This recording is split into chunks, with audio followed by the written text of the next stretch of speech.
Hello everyone, welcome to free crash course on competitive exams held by VIRAT Hindustan Sangham in association with Manifest IAS, Bengaluru. This program is inspired by Dr. SWAMY and it is convened by State Education Convener for VHS Karnataka, Sri Ravishankar sir, also the President of Good Neighbors India NGO. This program is held online. You can, it is telecasted online.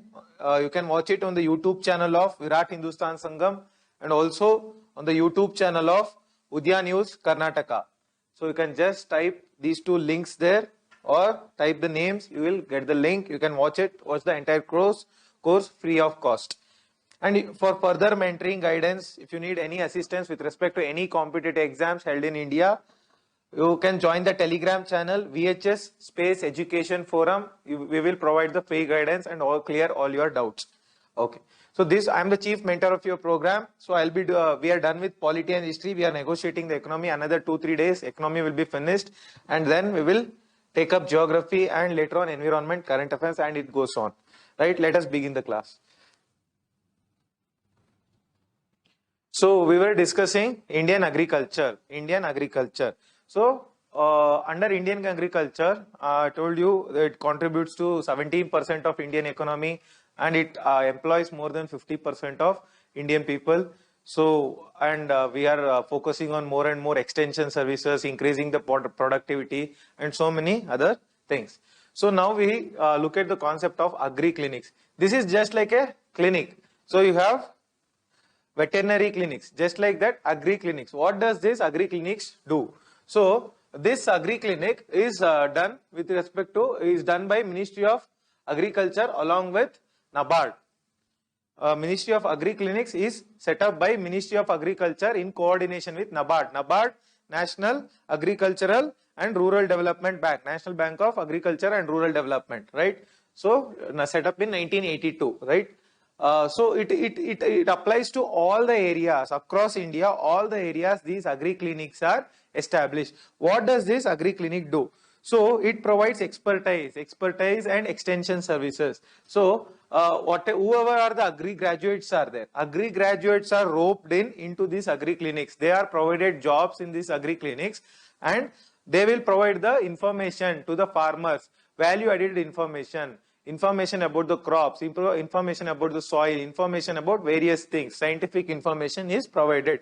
So they provide professional extension services. I told you extension services. It is with respect to the research and development, research as well as knowledge. These two components constitute the extension services. These two things are called as extension services, which come under the agri clinics, right? It helps in increasing the productivity. So they provide this under this agri clinic. It provides startup training. So these agri clinics can also be started up by the agri graduates.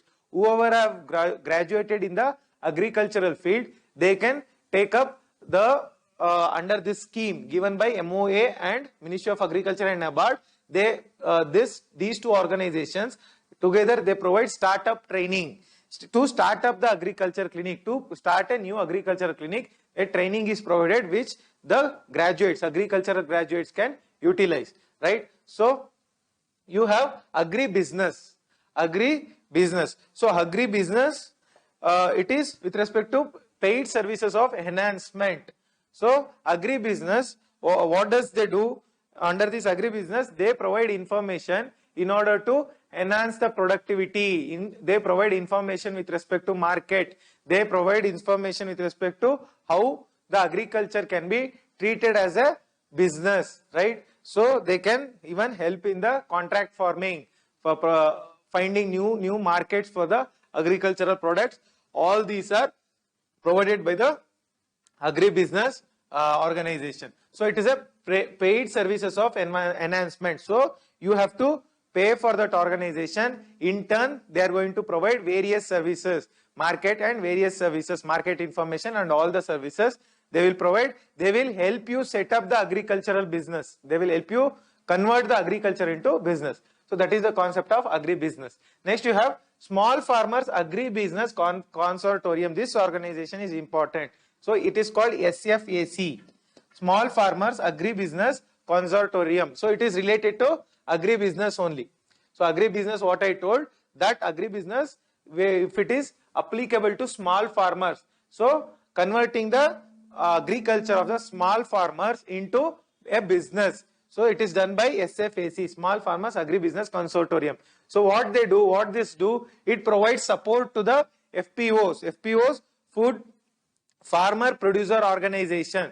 Farmer Producer Organization support is provided by SFAC in order to convert the agriculture into a business enterprise, right? In order to a profit making enterprise. So they provide support to FPOs and also companies to set up agribusiness enterprises. So this SFAC, Small Farmers Agribusiness Consortium, they provide inputs. They provide inputs to the companies, new companies which are coming into the agricultural sector in order to set up agribusiness. Agribusiness, they provide what? They provide companies to set up agribusiness enterprises. They support, right? Which organization? SFAC. Then you have small and marginal farmers. We have the concept of small and marginal farmers. I have told you, small farmers up to 1 hectare of land, marginal farmers up to 2 hectares of land. These two population constitute 86.2% of the agricultural population. Small and marginal farmers up to 86%, but they produce 47.3% of crop. 47.3% of crop. They also own approximately 46% of land. 46% of percentage of this net sown area. 46% of net sown area is owned by this 86% of the small farmers. What is net sown area? See, whatever, if this is agricultural field, if the sowing is done only this much in this area. So if sowing is done only in this much area, this is left fallow. This is called as net sown area, where the sowing of the crops has taken place. That is the concept of net sown area. So 46% is owned by small and marginal farmers. Rest 54% is owned by just 14% of the big farmers. So there is inequality in land distribution, which we will talk under the land reforms concept, right? Okay. So what is the area? So agri census. So so this small and marginal farmers. So agri census says that agricultural census says that it is conducted once in it is conducted by Ministry of Agriculture. Agri census is conducted by Ministry of Agriculture according to Agri Census 2016, held in 2016. The area is 46%, right? 46 to 47% is the crop area. So also the agri census says that small and marginal farmers are finding it difficult to have the extension services. Small and marginal farmers are not actually well versed with respect to having agricultural research as well as knowledge, implementing research and knowledge. They are finding it difficult. It is said by the agri census. Next you have disguised unemployment. I have told you what is disguised unemployment. So the agri census also says that agricultural census, because of the small and marginal farmers, there is in this 46% of land, there is too much people dependent on the land. 86%, which means there is disguised unemployment. Next, you have problems of small and marginal farmers. What are the problems of small and marginal farmers? One is fragmented land. I have told you already. Then there is no investment in the land, lack of irrigation, rain-fed irrigation, lack of knowledge, then lack of proper fertilizer information, soil degradation. All these are the problems of small and marginal farmers. In India also, they don't get easy credit, right? They don't have the repayment capacity. They don't have information about the market. All these are the small problems of the small and marginal farmers. Then you have India Rural Development Report. This is published by the organization IDFC. So IDFC publishes this India Rural Development Report 2012-2013. It gives a actually surprising information saying that the small and marginal farmers in India are efficient. efficient. Why does the report call the small and marginal farmers efficient? Because in the smallest possible land, they are growing maximum possible crops in the smallest possible land. That is, their output ratio is high. Right? So that is why this IDFC rural, it says that they are efficient. Small farmers are efficient. Right? So IDFC Rural Development Report. This report, Rural Development Network. India Rural Development Report 2012-13, published by IDFC Rural Development Network report. It says that small farmers are efficient and they need support. They need support from what areas? They need support from the government. They need support from the agricultural universities and scientists. They need support of the market. They need support of the banks. All these supports are they need the support of agricultural institutions, NABARD, SFAC and APEDA. All these organizations should support the small and marginal farmers. That is what is said. Right? Then collective farming. Then you have the concept of collective farming. So this agri-census or this India Rural Development Report also says that we need to encourage collective farming in order to make the small and marginal farmers products profitable. If you launch collective farming, what will happen? The small fragments, they will be co-scaled. Small fragments. Collective farming means what? So there are lot of lands like this. All of them would be collectivized and all of them sow the seeds together. They till the land together. They apply the fertilizer together and harvest it also together. So collective farming will help the small and marginal farmers, is said by this report.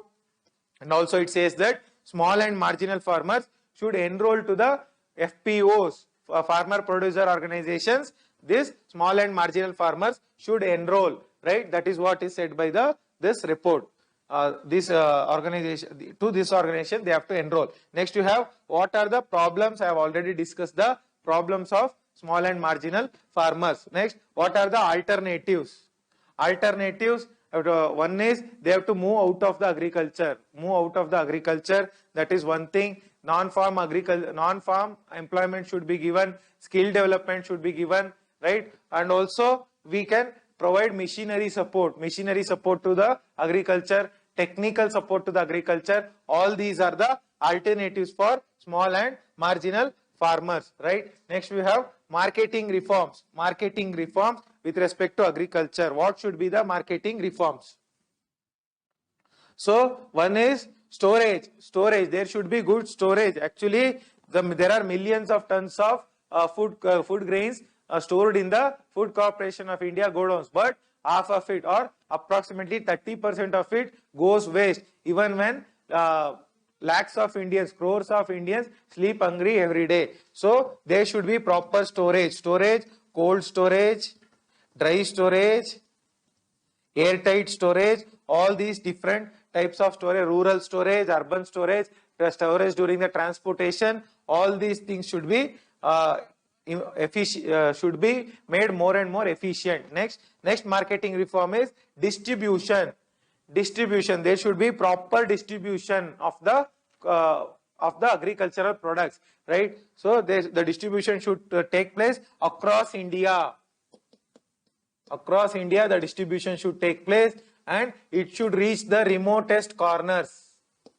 So there is no proper distribution, there is no proper export. So all this distribution and also the distribution by the Food Corporation of India with respect to public this PDS system, that is also not efficient. That should also be taken care of. Next you have post harvest losses. So what are the post harvest losses? That is, once you harvest the crop, there are two kinds of crops. One is perishable crop, another is non-perishable crops, right? So once you harvest it, there is high probability of the perishable as well as non-perishable crops falling or going, they might get rotten, they might get wasted because of the rodents, pests, temperature, right? Sunlight, excessive sunlight, rain. Because of all these things, there might be post-harvest losses which should be taken care of in the marketing reforms, right? So what are we doing with respect to marketing reforms? Storage, we have Gramin Bandar Yojana is there, and also Central Warehousing Corporation is there, Railway Container Warehousing Corporation is there. All of these are focusing on the storage, right? So all of these are focusing on the storage. Even you have this, one more thing is there, warehousing credit is there. Okay, next, distribution you have ENAM, National Agricultural Market, Agri Udan, all these things focus on distribution. Post harvest losses, there are various scientific methods which are being implemented. Okay, so next we have APMC, the concept. So it is formulated by this act, APMRA, Agricultural Product Marketing Regulation Act, APMRA Act. According to this act, APMC is set up, right? So why this? For earlier it was actually APMRA, Agricultural Produce Marketing Regulation Act. So why they regulate the mandis? So mandis you find at every taluk or hobli headquarters, you find mandis. That mandis is regulated by the APMC, Agricultural Produce Marketing Corporation, right? So a marketing committee. So they regulate the mandis. So these APMCs, these mandis, what do they do? They are actually organized, right? You have from the taluk level, then you have district level APMC, then you have city level. So you have proper organization from ground level to top level. There is proper organization of the mandis, right? And they are, that organization of the mandis should be regulated. That's why we have this Agricultural Produce Maintenance, Agricultural Produce Maintenance and Regulation Act, right? Okay, so there is a organized and regulated, right? So this APMC organize and regulate the mandis. So you have vested interest in the APMCs. There is lot of vested interest. What do you understand by the vested interest? There is middlemen are there, corruption is there, right? So they cause loss to the farmers, they take kickback, they provide false information. All are the vested interest. Even some politicians and bureaucrats are also involved in the vested interest of the APMC, So what are the reforms with respect to APMC? What should be the reforms? The reforms is there should be direct purchase. That is, there should be no middleman. Instead of middleman, the APMC should directly purchase the goods, directly purchase the agricultural products. That is the first reform. Next you have there should be private wholesale market. Just like how APMC is a government market, right? It's a government market. We should have private wholesale market. We should set up private wholesale market, say on the similar lines of APMC. So this was actually proposed by what? Even your ENAM could be considered one, right? Apart from that, you have farm laws. Three laws. One is Agricultural Products, Trade and Commerce, Farm Laws, Trade and Commerce Act. You have then Essential Commodity Act. Apart from that, the next one is with respect to contract farming Act. So these three were the agriculture farm laws. So they actually aim to set up a private wholesale market, national market, one nation, one market concept was actually under this farm laws. Unfortunately, it was abolished, right? Then you have contract farming. Contract farming means a person, an entity or a company or an organization goes to a farmer. They will sign a contract. Saying that you produce this much crop of this particular quality and we are going to procure that crop. we are going to procure that crop and we will pay you this much price. So this is a contract will be signed between the farmer and the company. That is called as contract farming. You have Model APMC Act. Model APMC Act gives 2003. Model APMC Act 2003 gives the provision for contract farming. Contract farming. Why there is Model APMC Act? Why not just APMC Act? Because agriculture, agricultural marketing, trade in agriculture, trade, it falls under number 28 of state list.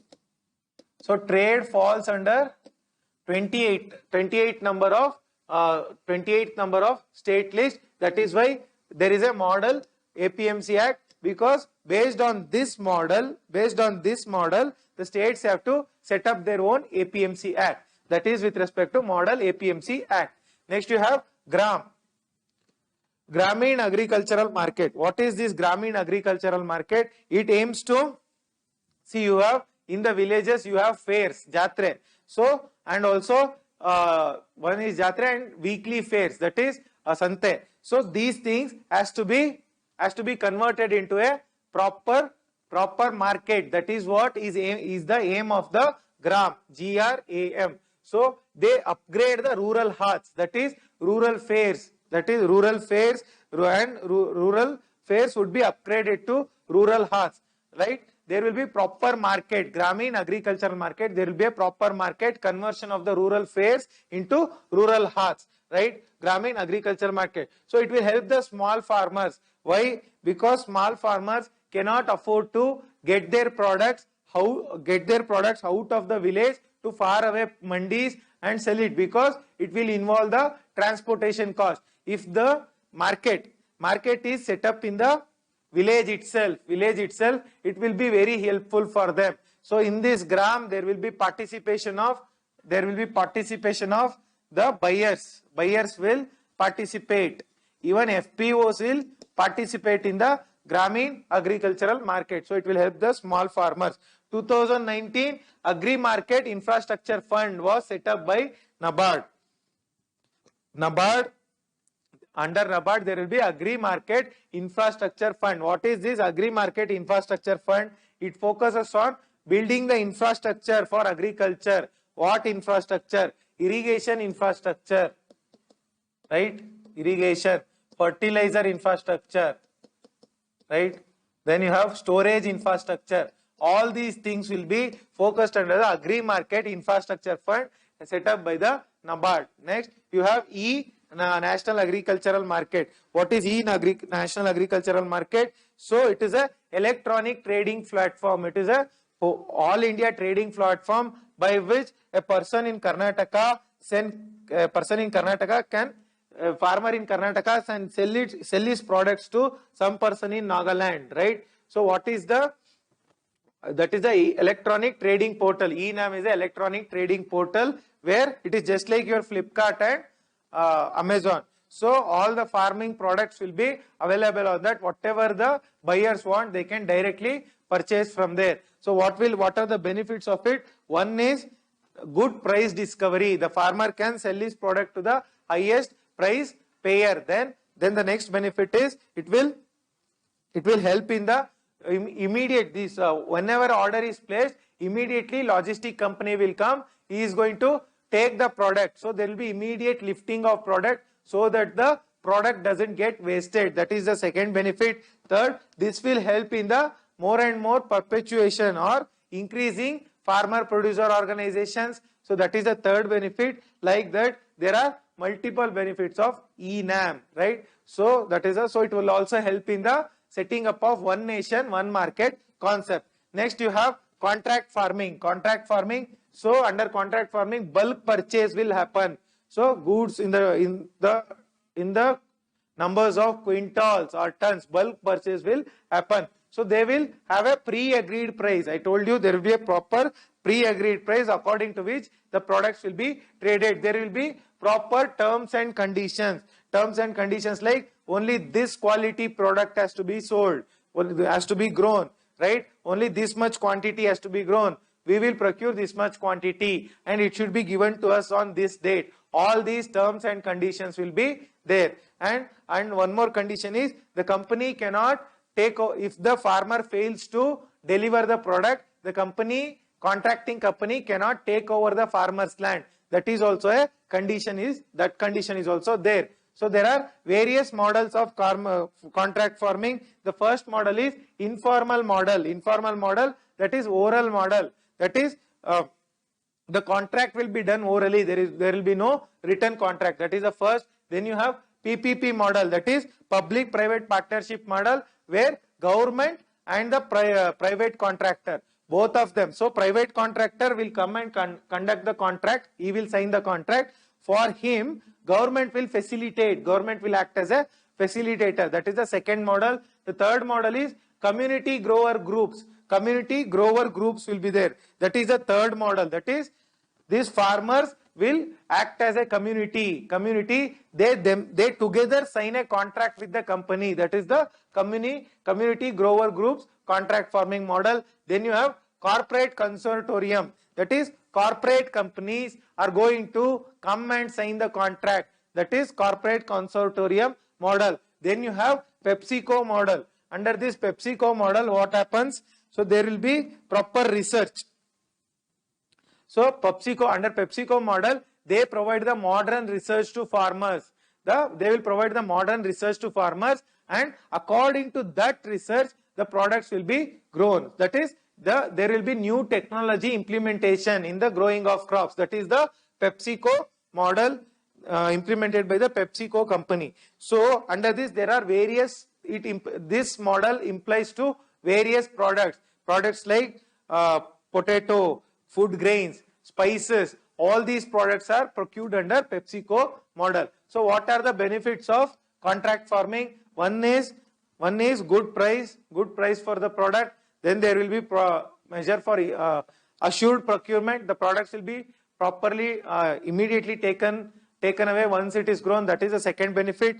There will be less wastage. Third benefit, there will be no need for taking loans from the bank, because there will be money given by the contractor. All these are the benefits of the, and also it will lead to more and more investment in the farm sector. All these are the benefits of the contract farming. What are the issues? The farmers do not have awareness about contract farming. They will be mostly duped by the big companies. That is why these farm laws were opposed, saying that the farmers who do not have proper knowledge, they will be duped by the big companies. That is one issue. There is other issue. There are many issues in this. Another one is there will be no economies of scale. These companies having the highest, they will be having lot of bargaining power. So they might pay the farmer very less price, right? And also they might take over the land of the farmer. All these are the issues of the contract farming. Then there is public policy. Public policy for contract farming. What is the public policy of contract farming? It is, there will be these farmer companies, that is the companies which are going to get the contract, they have to register themselves. They have to register themselves with the government. That is the first provision of the public policy. And there should be proper agreement. There should be proper written agreement signed between the farmer and the company. That is the second provision of public policy. Then there should be provision of dispute settlement. So if there is any issue with respect to contract farming, there is a provision of dispute settlement, and if the dispute settlement also fails, there is a appeal mechanism to district collector, DC. So this is the public policy of the with respect to contract farming. APMC Act 2003. So it also, this act also speaks about registration. Registration of the companies is spoken by this act. Also it speaks about the written agreement. Written agreement similar to the public policy. It also says that there can be no claim on the land. Even if the farmer fails to give the product, there can be no claim over the farmer's land. That is the third point of the APMC Act. APMC Act. Next you have, what are the limitations? Limitations I have already discussed of contract farming. That is the less price discovery, economies of scale, these companies cheating the farmers. All of these are the limitations of the contract farming.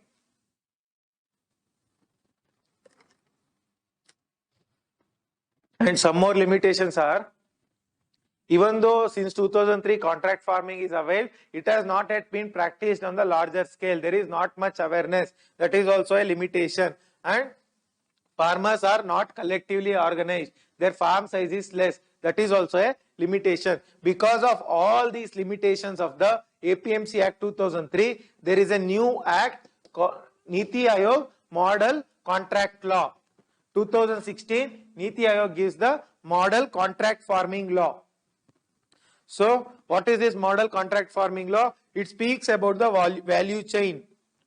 The first point of the Model Contract Farming Law given by Niti Aayog, it speaks about value chain. Value chain, that means starting from input of seeds, fertilizers, yes, all these things, starting from this up to marketing, up to selling of the goods.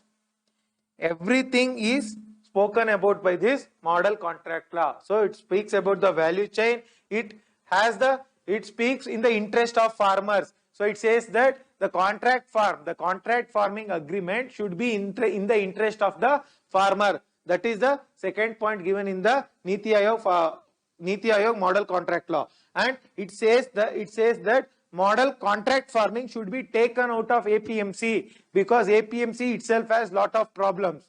Agricultural Produce Marketing Committees, they themselves have lot of problems. So contract farming has to be taken out of APMCs. That is the third point given by the Niti Aayog Model Contract Law. And also it says that there should be agreement recording committee. There is an agreement between the farmer and the company that has to be recorded by a committee. So it speaks of a committee. Next it speaks of agricultural insurance. It speaks of agricultural insurance. Suppose the crop fails, there has to be insurance. That is spoken by the Model Contract Law. And also it says that there should be no permanent structure built on the agricultural land, right? Like brick and mortar structure. So agricultural field cannot be converted by putting any permanent structure. So it says that there should be no permanent structure constructed in the agricultural field, and there should be no rights on the land.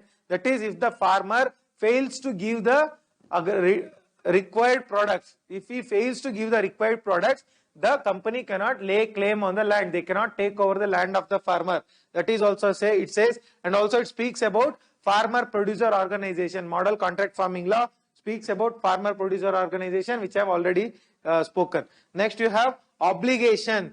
There can be no obligation, or there should be obligation. That is, the farmer is obligated to, as per the agreement, whatever the produce is bound to give, he is obligated to give. He is obligated to give.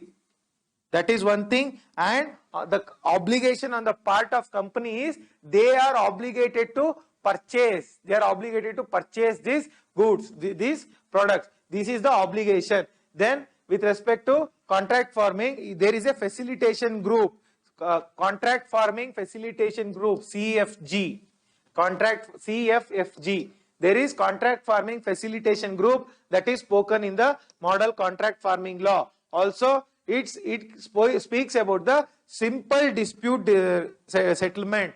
If there is a dispute between the farmer and company, there will be simple dispute settlement spoken about by this act. And also, why there is a model contract law, not an exact law, because this agricultural marketing falls under the number 28 of state list. So it is under the state list. So after this, Tamil Nadu gave a Tamil Nadu Contract Farming Act. Tamil Nadu gave this Contract Farming Act 2019 based on this model.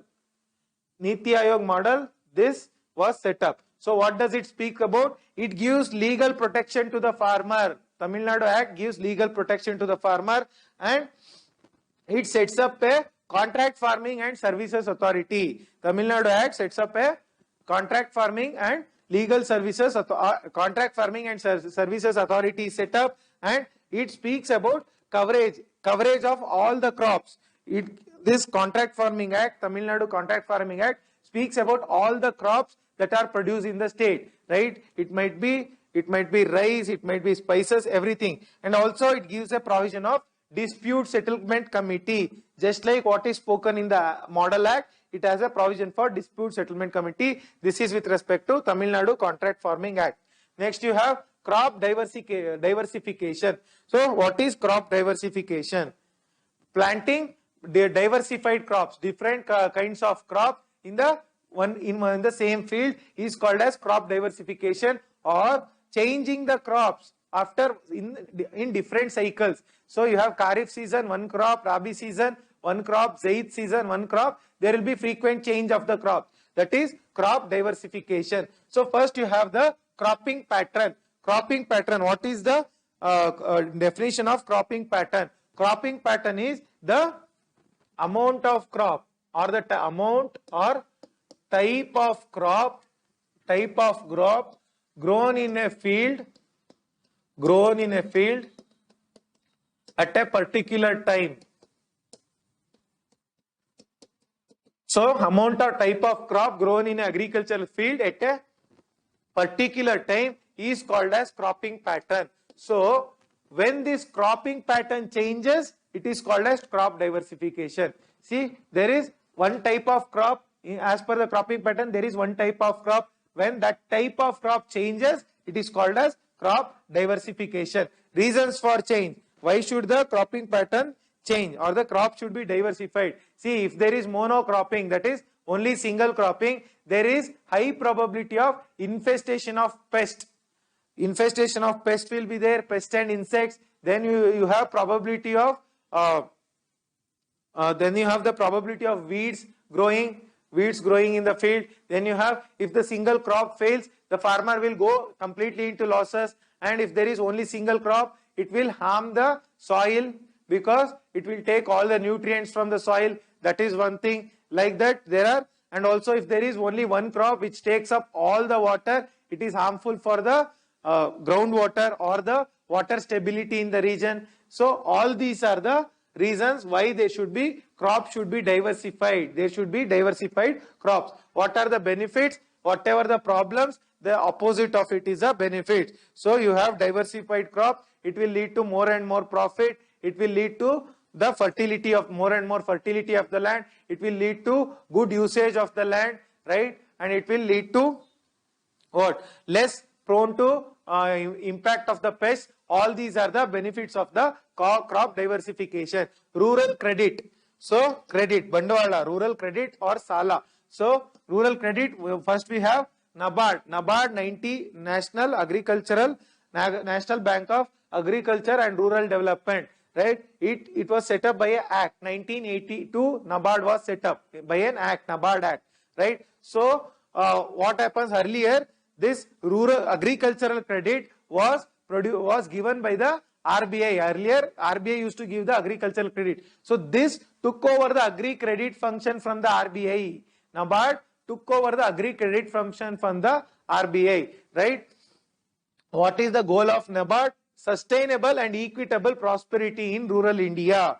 There should be, prosperity should be there. That is, prosperity means there is wealth or well-being of the population, economic well-being or economic and social well-being of the population should be there in rural India. And that well-being should be sustainable, that is continuous well-being. Then equitable, that is all sections of the population, poor, rich, old, poor, rich, lower caste, upper caste, right, old, young, all should be prosperous. That is the goal of the NABARD. Then it performs various functions. NABARD performs various functions. It first functions as a refinancing agency. Refinancing agency means, see this, microfinance institutions, NBFCs, regional rural banks, local area banks, commercial banks, all these banks provide loan to the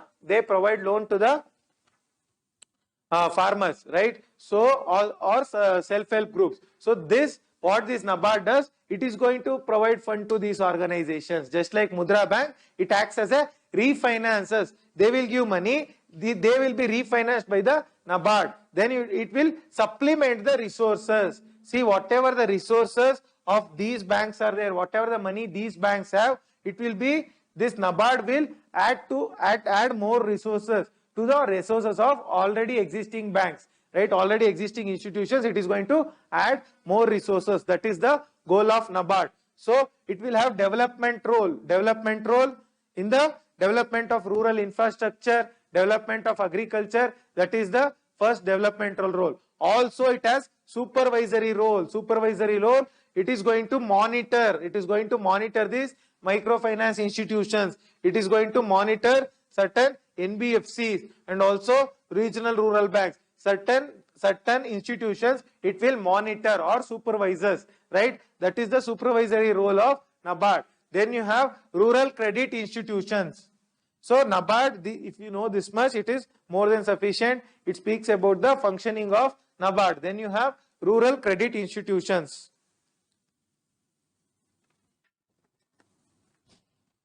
What are the rural credit institutions? One is cooperative credit institutions. So cooperative, they form a cooperative and extend loan to the farmers. That is cooperative credit institution. Next you have short-term loan.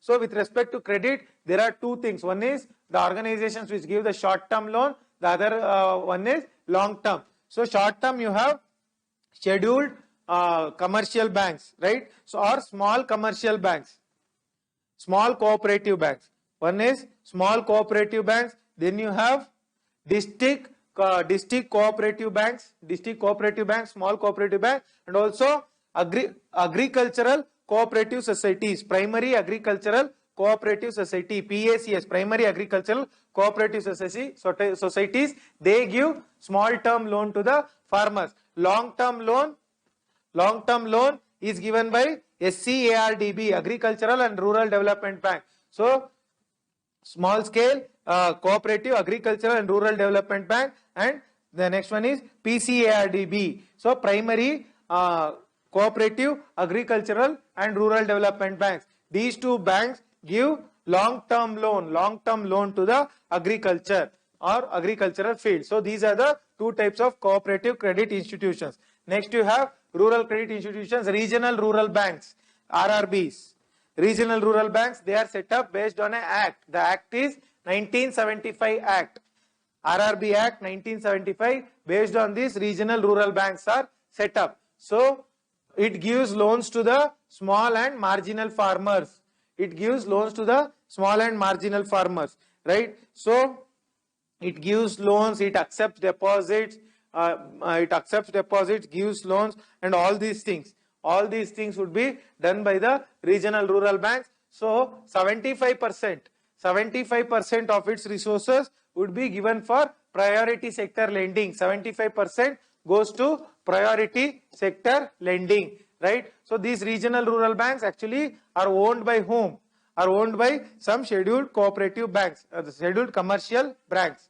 Next you have local area banks. So this is owned by actually government.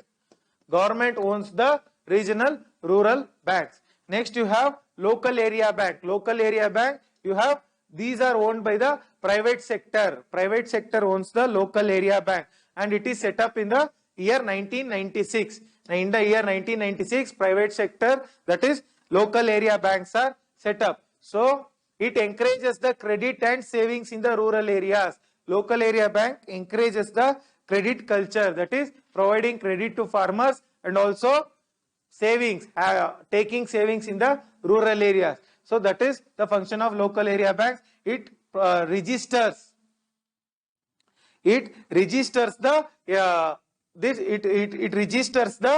or it is registered by the RBI. RBI registers the local area bank, and also licensing. So registration, this registration is done by this what act? It is done by licensing is done by RBI. Licensing is done by RBI. Registration is done by Banking Regulation Act. Sorry, licensing is done by Banking Regulation Act 1949.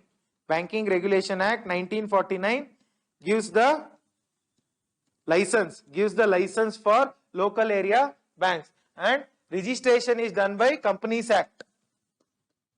Registration is done under Companies Act, Local Area Bank registration.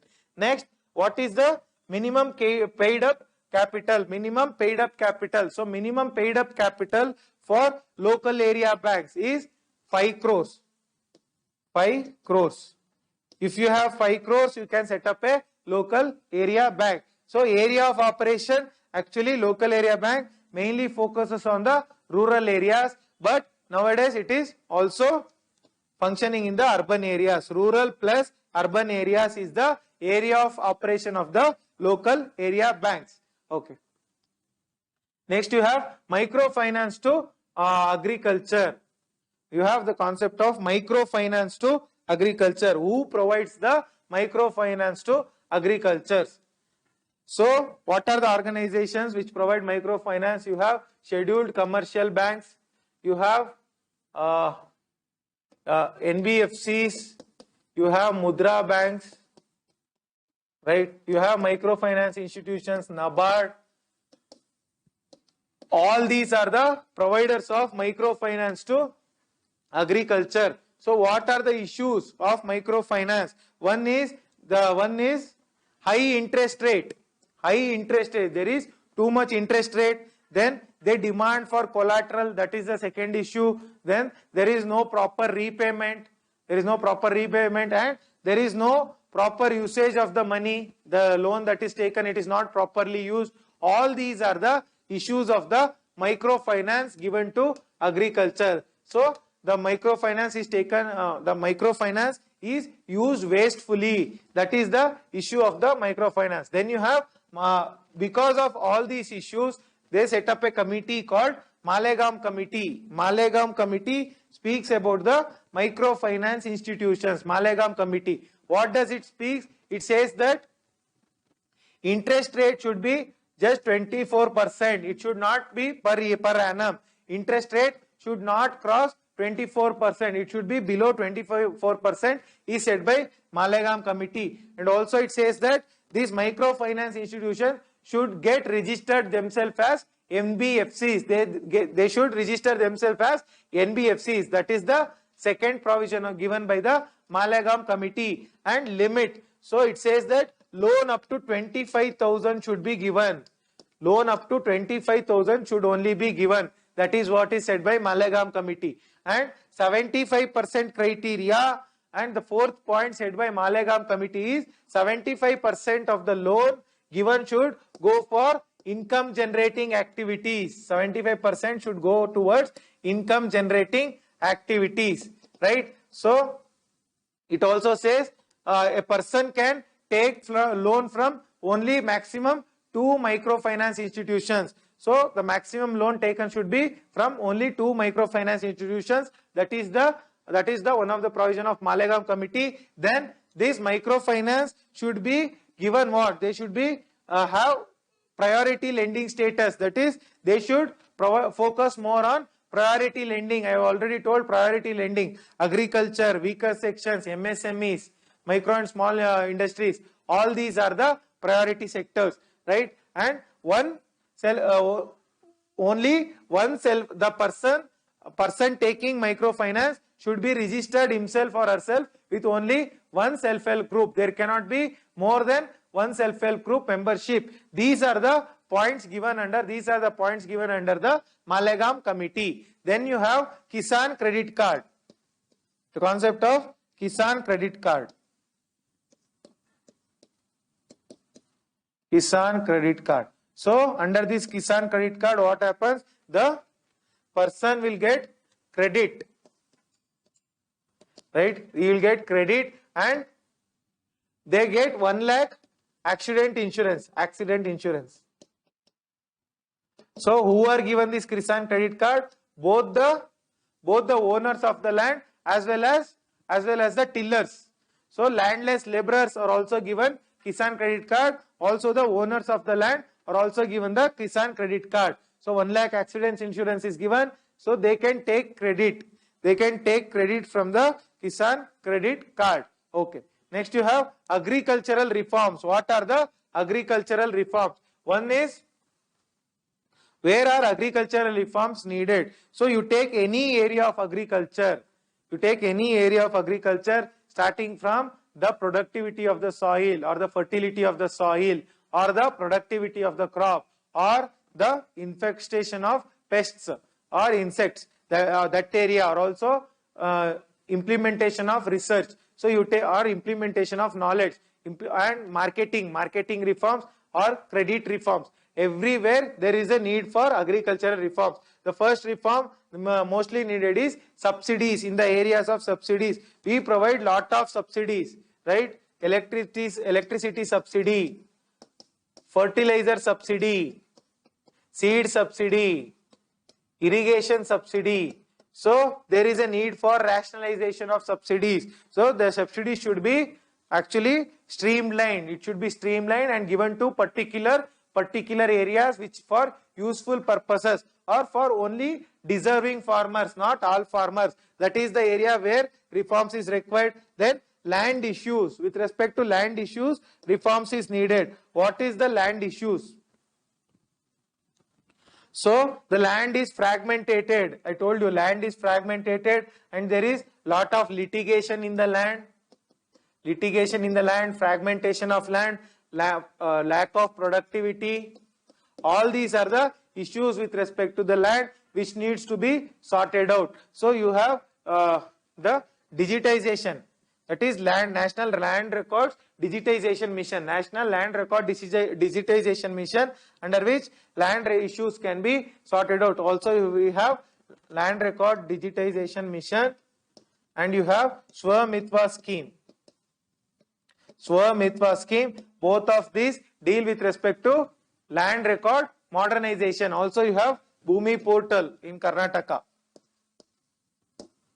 Bhumi portal. So all these deal with respect to the land issues, land record modernization. Then you have the issue of small farmers. So small farmers are facing lot of issues, starting from credit. I told you the issues of small farmers, starting from credit, starting from buying inputs, finding market, implementing research. So their issues has to be sorted out. Then there is growth rate. So agricultural growth rate is less than 4%. Less than 4%. Growth rate needs to be increased because it contributes to 17% of GDP. So growth rate needs to be increased with respect to agriculture. Then you have regional disparity. That is agriculture, it is not equally prosperous. It is prosperous in Punjab, Haryana region. It is not prosperous in the eastern region. Southern region it is prosperous, right? Even in southern region, some areas are prosperous, some areas it is actually backward. So there should be regional disparity should be solved with respect to agriculture. These are the reforms required in the agricultural area. So with respect to reforms, there is a committee, committee on agricultural reforms, high powered committee on structural reforms. So it speaks of structural reforms. What do you mean by structural reforms? Structural means agricultural infrastructure, agricultural storage, agricultural market. All these are the structural reforms spoken by this committee. So this committee had 9 members. It was set up in 2019. So what did this committee give recommendation with respect to? It spoke about attracting investment, attracting more and more investment into the agricultural sector. That is what this committee spoke about. That is the first point. The second point is it spoke about agricultural exports. Agriculture exports needs to be increased. That is what this committee spoke as the second point. Then it spoke about marketing. There should be more marketing opportunities for the farmers. That is what the third point. Next is infrastructure. There should be proper agriculture infrastructure, like there should be proper roads for transportation of goods. There should be proper canals. There should be proper wells. There should be proper bore wells. There should be proper electricity lanes. All these are the infrastructure, or there should be proper storage, right? APMC mandis. All these things are the infrastructure. This committee spoke on infrastructure. Also spoke about logistics. Logistics means packaging and transporting the goods. So this committee also spoke on the logistics. So these are the recommendations with respect to these areas. The committee gave the recommendations in 2019. This ends the chapter on agriculture. Okay. Next you have the concept of the chapter on land reforms. Land reforms.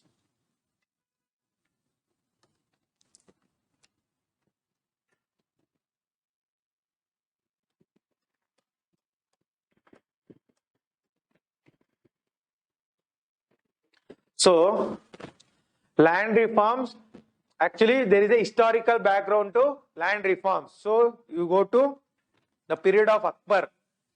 So, before that, before Akbar, actually we don't see any land reforms.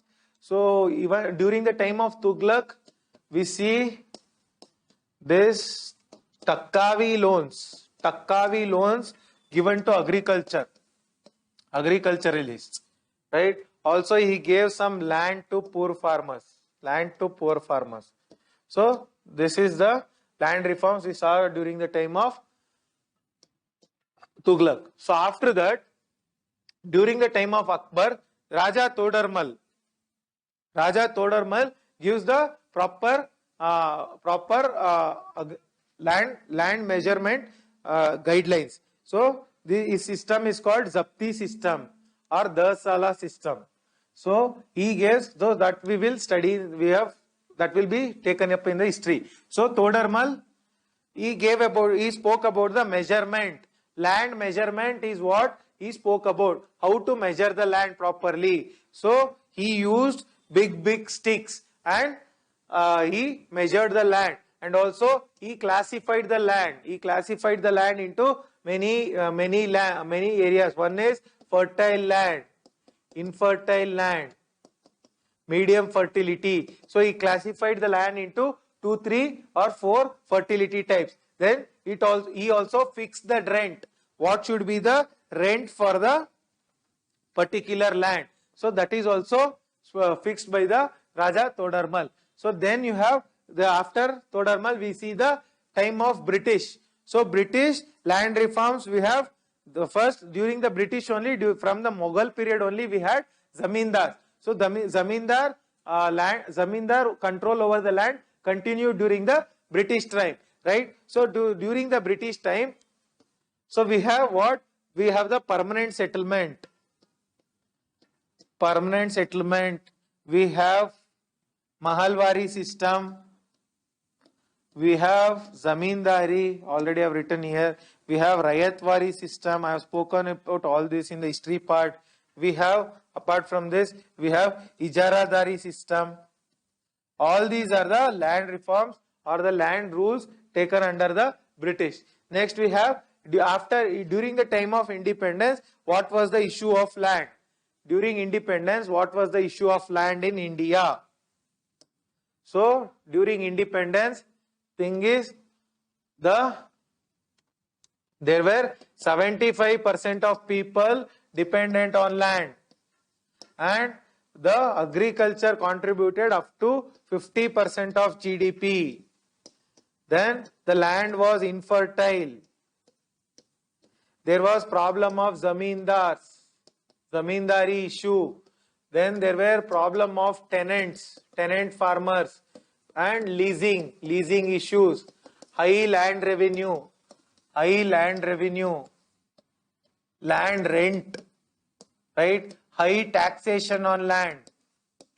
So land revenue, taxation are same. Then apart from this, what are the issues during that time? Fertility of land was low. So, and also land was fragmented, small lands, right? So, and also zamindars used to own the major land. All these are the problems of land with respect to, and there was low food productivity. Food was less. So that is why we see the Green Revolution. So all these are the issues of the land during the time of independence. So what we did, land reform categories, what was done? So we set up a committee called J.C. Kumarappa Committee. J.C. Kumarappa Committee was a committee on land reforms. Very important. J.C. Kumarappa Committee, he gives a lot of recommendations with respect to land. So,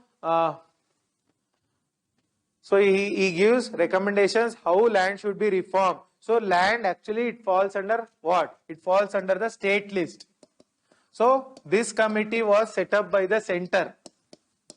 So they can just give the recommendations. They can just give the recommendations. It is actually the states who have to implement it. After the recommendations of J.C. Kumarappa committee, many states implemented land reforms. Many states implemented land reforms. Kerala implemented. Your West Bengal implemented. Right? Many states abolished zamindari. So many states put a ceiling on land. Only this much land should be owned, right? So, and also many states who give tenancy reforms. Tenancy reforms. Tenant means what? So the person who doesn't own a land, he takes the land for rent from a landowner. He is the tenancy. All these are given by the J.C. Kumarappa committee recommendations. Many states implemented the recommendations. So there are 6 categories of reform. 6 categories. The first category was abolition of intermediaries. So intermediaries, who are the intermediaries? Zamindars, jotedars, yes, bargadars.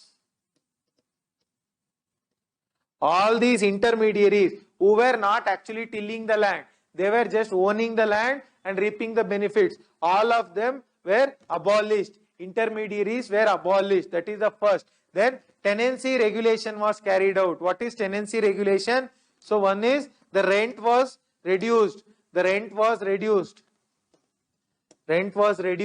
Yes, and also land revenue was reduced. Land revenue was reduced or abolished. So today agricultural land is not taxable. So land revenue was abolished. That is one thing. Then you have, even when the owner wants to cultivate a land, even when the owner wants to go back to the land and cultivate, some land should be left with the tenant. Some land should be left with the tenant. So these are the tenancy regulations. Tenancy regulations carried out. Then we have land to the tiller. Tiller is the owner of the land. Uluvavane Oladodaya. So this reform was carried out because landless laborers did not have any land.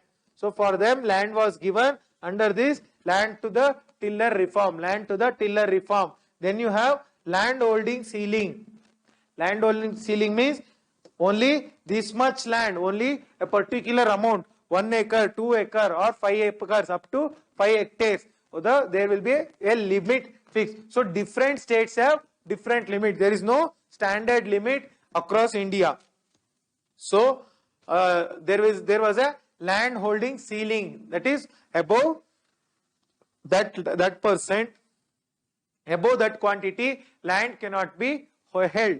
So that is the land holding ceiling. So with respect to land holding ceiling, so what happened, even though when the ceiling was imposed, these farmers who were owning large amount of land, they transferred the land into their wife's name, relatives' name, friends' name, and they broke this ceiling.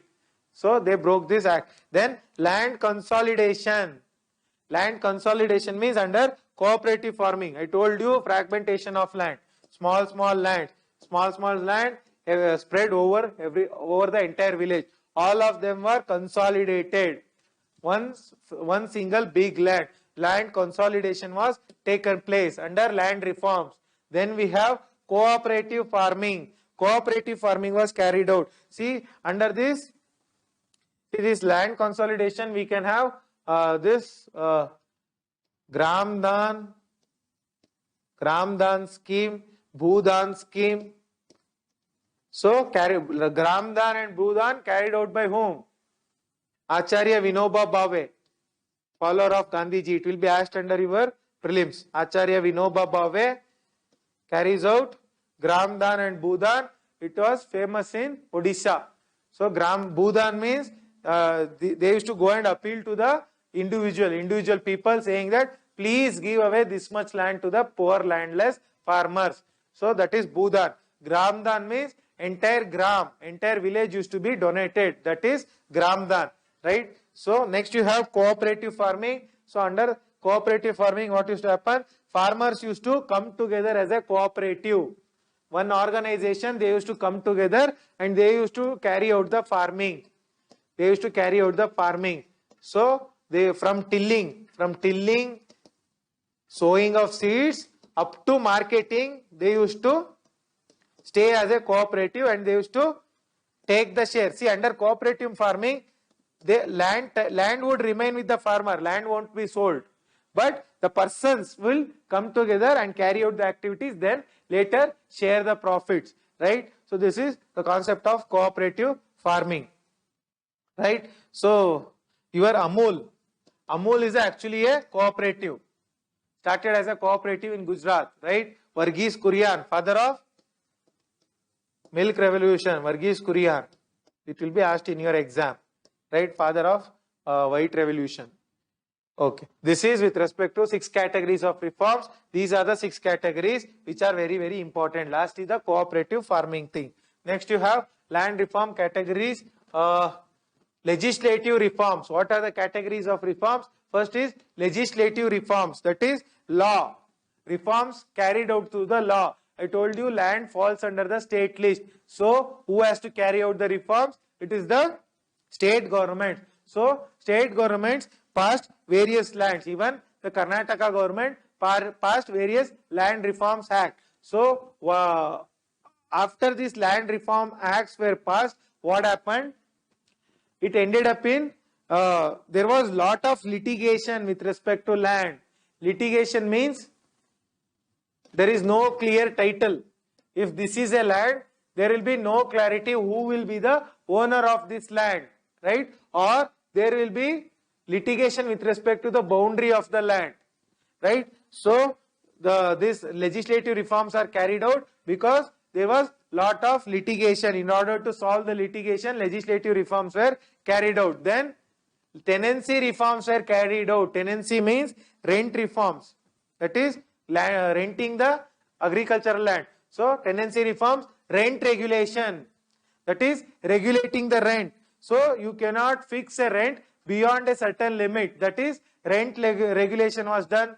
Then security of tenure was given. Security of tenure means, so the person, the tenant cannot be evicted from the land for these many years. So tenancy reforms speaks about security of tenure. Then also ownership of rights. So it also speaks that there should be who is the owner of the produce? Who is the owner of agricultural produce? So it is actually the tenant.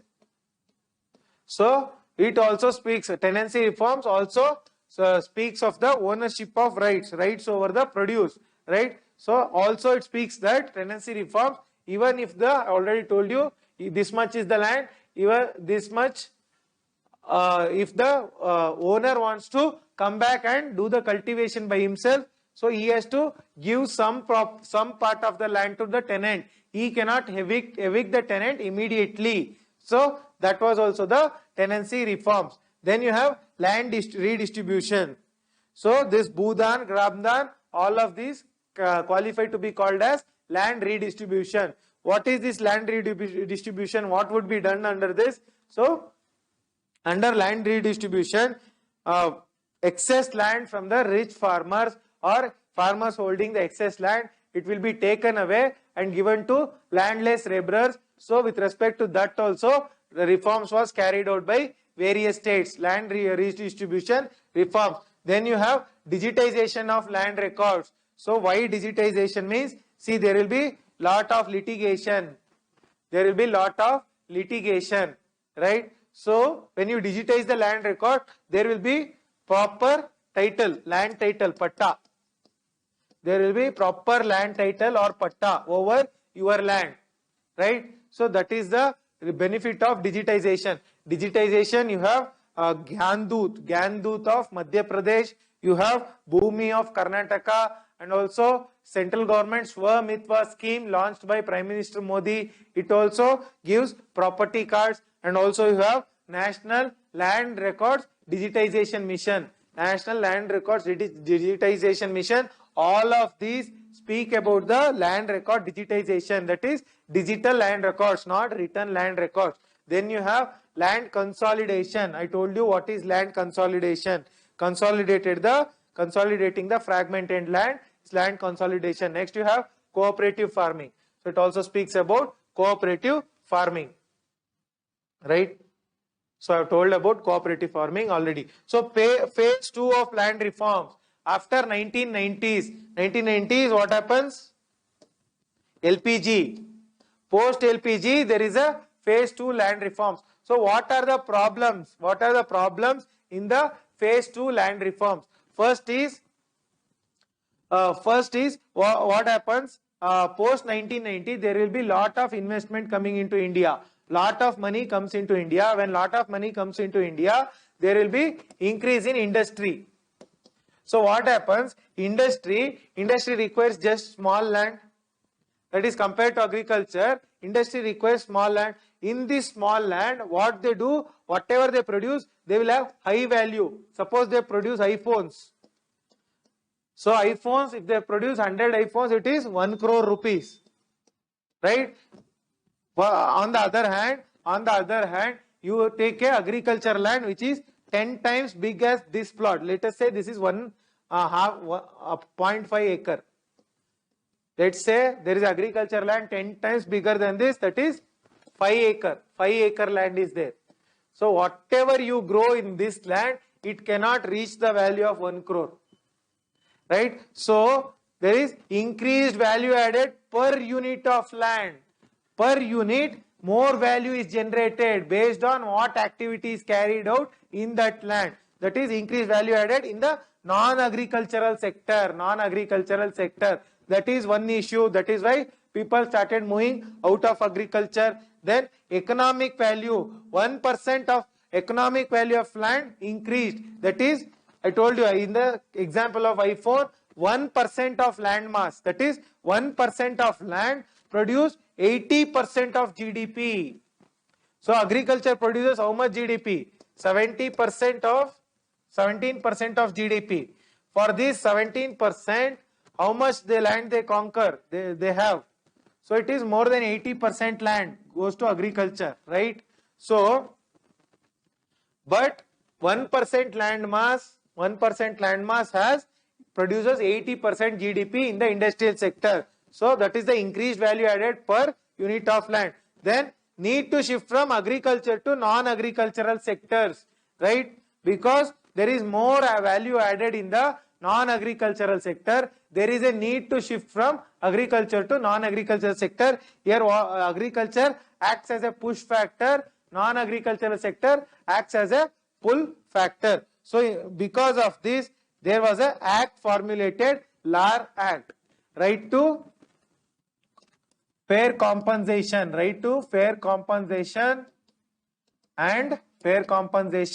and transparency in land acquisition, rehabilitation and resettlement bill. Bill name itself goes to 3 lines.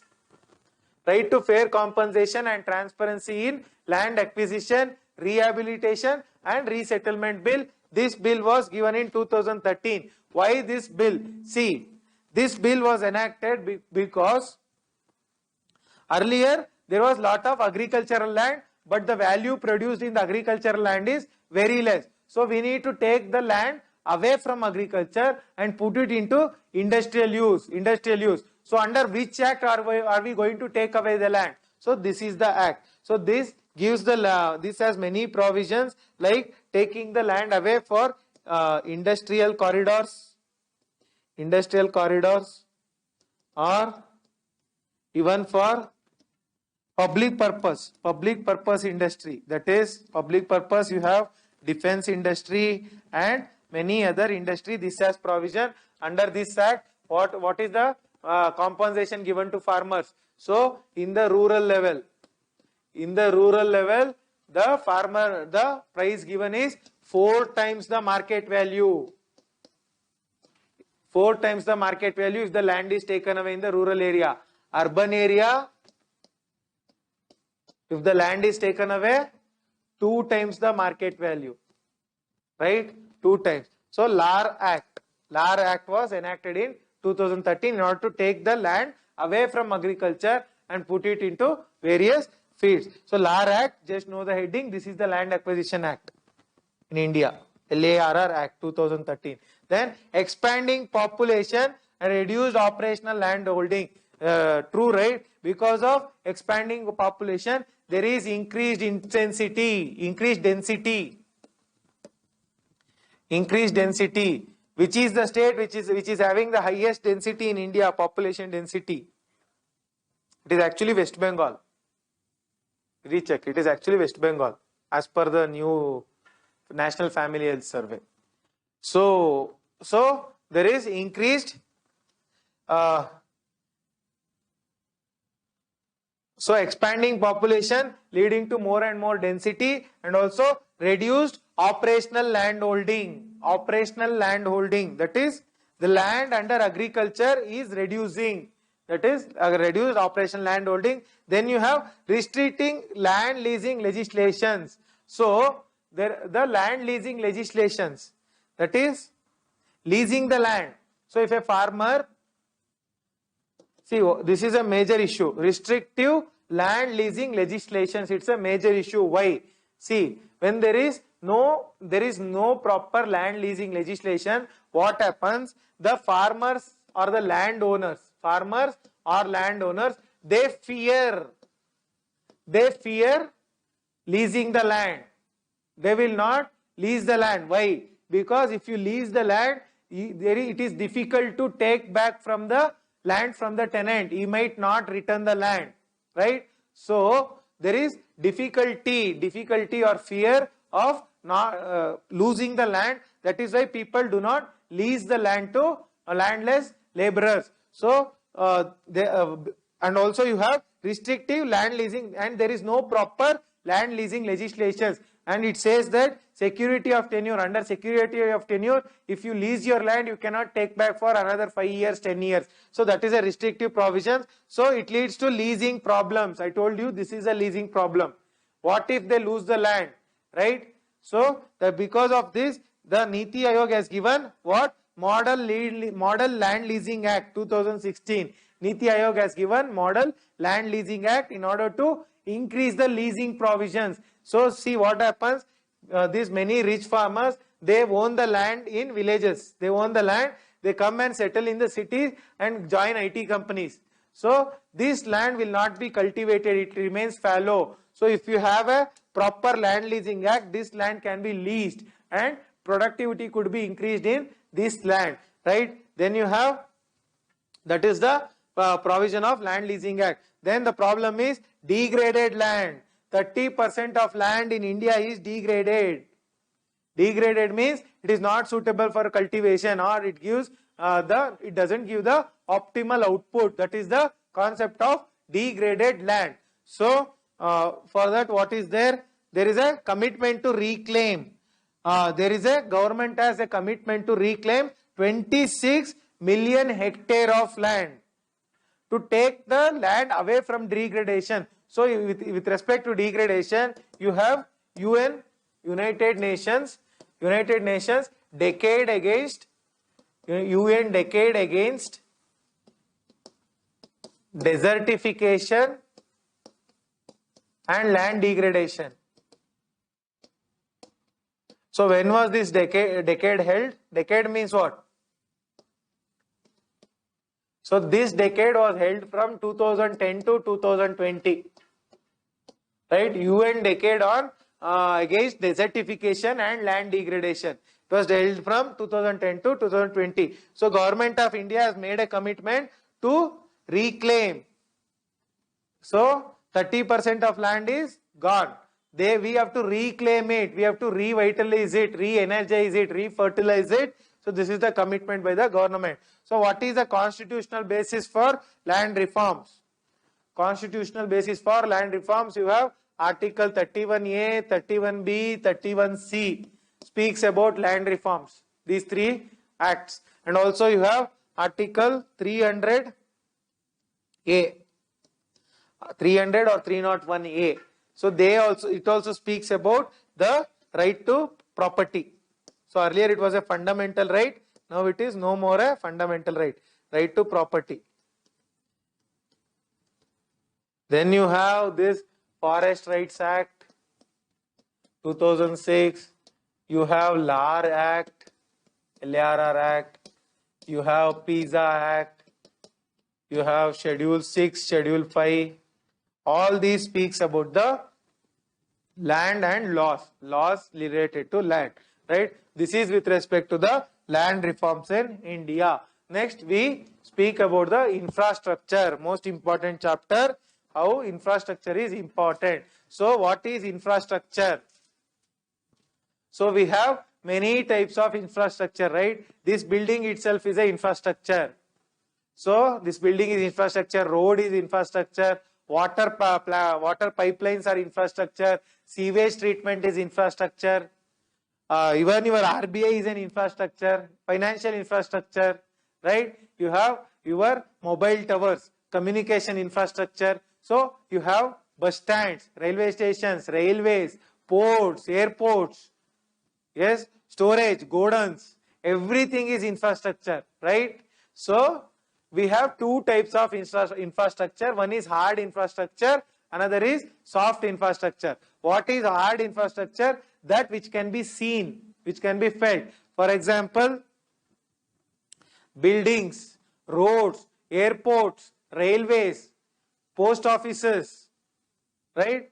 Government buildings, all these are hard infrastructure. What is soft infrastructure? Soft infrastructure is banking services, financial services, consultancy services, government services, educational services, health services, knowledge services, research services. All these are soft infrastructure which cannot be held in the hand, right? So, this is the difference between hard infrastructure and soft infrastructure. So, what are the types of infrastructure? Transport infrastructure, your bus, railways, ports, airports, everything. Then energy infrastructure, your coal plants, nuclear plants, hydropower plants, the lines, electricity lines, your BESCOM offices, KEB offices, energy infrastructure, renewable solar power plants, all are energy infrastructure. Then water management infrastructure, your BWSSB, tanks, the water pipelines, dams, sewage, right? The even your Kengeri flood, Kengeri river, that is also a water management infrastructure, right? Sewage and water supply, water management. Then you have communications infrastructure, your digital networks, your mobile phones, right? And your telephones, your internet, right? And your TV connections, satellites, everything come under communication infrastructure. Then you have urban infrastructure, your metro trains, right? Your metro train is a urban infrastructure. Then you have so many things which are available in urban areas, right? All these are airports, everything are available in urban areas, that is urban infrastructure. Then you have green infrastructure. What is green infrastructure? Your parks, botanical gardens, right? And also your solar power plants, right? Wind energy mills, all of them come under green infrastructure. Then you have critical infrastructure. This is more important. What is critical infrastructure? See, critical infrastructure is one such infrastructure. So there is a definition of critical infrastructure. It is a computer system. Critical infrastructure means it is a computer infrastructure failing of which there will be a serious impact on the security of the nation. So it is a computer system failing, it is a computer infrastructure failing of which there will be a serious impact on the security of the nation or working of that particular sector. What are critical infrastructure? Your stock market is a critical infrastructure, right? And your online banking is a critical infrastructure. Your nuclear power plants is a critical infrastructure, right? And your mobile communication is a critical infrastructure. Your banking is a critical infrastructure. Government service is a critical infrastructure, because failing of this will lead to a impact on national security, right? So this is the concept of critical infrastructure. So this IAPC. So this organization is very, very important. National Committee on National Critical Infrastructure, National Critical Information Infrastructure Protection Center. National Critical Information Infrastructure Protection Center. So this was set up by IT Act 2000. IT Act, Information Technology Act. See, don't confuse IT Act with Income Tax Act. Income Tax Act is actually 1961. 1961. So IT Act speaks about Information Technology Act 2000. So CIA definition, critical infrastructure definition. So it is I told you, it is a computer system failing which there will be a serious threat to national security and a threat to functioning of that particular sector. So this NCIIPC, it comes under NTRO, National Technical Research Organization. National Technical Organization owns this NCIIPC, right? Then this, what does this do? This organization, it monitors the critical infrastructure in India. So if there is some hacking attack, somebody does the hacking, somebody tries to steal the data, somebody tries to install viruses, right? And also somebody steals to disable the government system, disable the banking system, harm the nuclear power plants. All these things will be taken care by the NCIIPC. This organization takes care of it. Also, it coordinates cyber security. If there is any threat to cyber security, cyber hacking, right? Also, cyber hacking, cyber installation of viruses, cyber theft of money, anything. So, all these things are taken care by NCIIPC. So, this also gives an organization called, this also sets up an organization, NCIIPC, called CERT. Computer Emergency Response Team. NCIIPC sets up CERT, Computer Emergency Response Team. Next you have financing infrastructure. What are the financing infrastructure?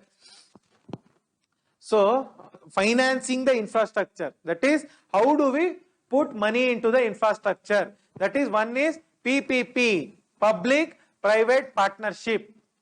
So, infrastructure is financed by the public-private partnership. 48% of infrastructure, because why public-private partnership? Why can't the government alone spend on the infrastructure? Because the infrastructure requirement in India goes up to 43 lakh crore. This is the investment required in infrastructure in India. But government alone cannot spend this much money. So that is why we have public-private partnership. What is public-private partnership? Partnership of government and some private enterprise. That is PPP. This under PPP we own 48% of infrastructure falls under PPP. So financing the infrastructure, how do we finance? One is we finance it to debt and equity. Andre sala togondi we are going to finance the infrastructure. Or also equity, that is selling the equity in the infrastructure. That is, we are building a port. We will convert or securitize the port and may convert it into shares and sell the shares and take money. That is, by via equity, we are going to finance infrastructure. So, 56 lakh crore. 56 lakh crore is the investment in the infrastructure. Public, private sector. Under PPP, there is 56 lakh crore worth of investment. Still, we need 43 lakh crore more. More investment is needed. So, 53 lakh is the present investment. Next, you have Indian Infrastructure Finance Company Limited, IIFCL. Indian Infrastructure Finance Company Limited. So, it is a NBFC, Non-Banking Finance Corporation, set up in 2006. What does it do? It finances the infrastructure. Why does it finance the infrastructure? Why can't the banks do? Because see what happens. Banks there is a asset liability mismatch. Means what? Whatever the money I told you, whatever the money we keep in the bank is a liability for bank. Whatever the money the bank gives us loan is a asset for the bank. So whatever the asset or the liability, it is held for only 3 to 4 years period. We keep the money only in the average of 3 to 4 years. But what happens? This infrastructure requires 15 years, 20 years, 30 years of loan. So banks cannot provide the loan. That is why we have this company which provides the loan. So it provides directly it is going to invest in the infrastructure. Direct investment in the infrastructure is the first point. Next, it has takeout financing. What is takeout financing? Banks would have given loan to the infrastructure. So what does this company will later go to the bank and take that loan outside. So this IIFCL, it is going to give money to the bank, take the loan. See, suppose I have taken 100 crore money from the bank to build some infrastructure, right? But bank can give me only 5 years.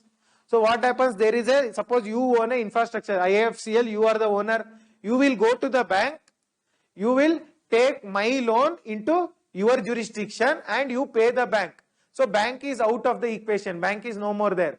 I have to give money not to the bank, to you. That is takeout financing. So direct and takeout financing. So it focuses on long-term investment, 20 years, 30 years investment. So it takes the investment from both domestic area and overseas. That is, investment is taken or investment is mobilized both from local within India or also outside India. Fundraising will be done. Then this IIFCL is owned by government. It is not a private organization. IIFCL is 100% owned by the government. Next we have with respect to PPP. PPP, there is a definition. So the PPP, whenever PPP comes, you have to, see, I told you whenever PSU comes, which committee? Arjun Sen Gupta committee. Likewise, whenever PPP comes, you have to write down Kelkar committee.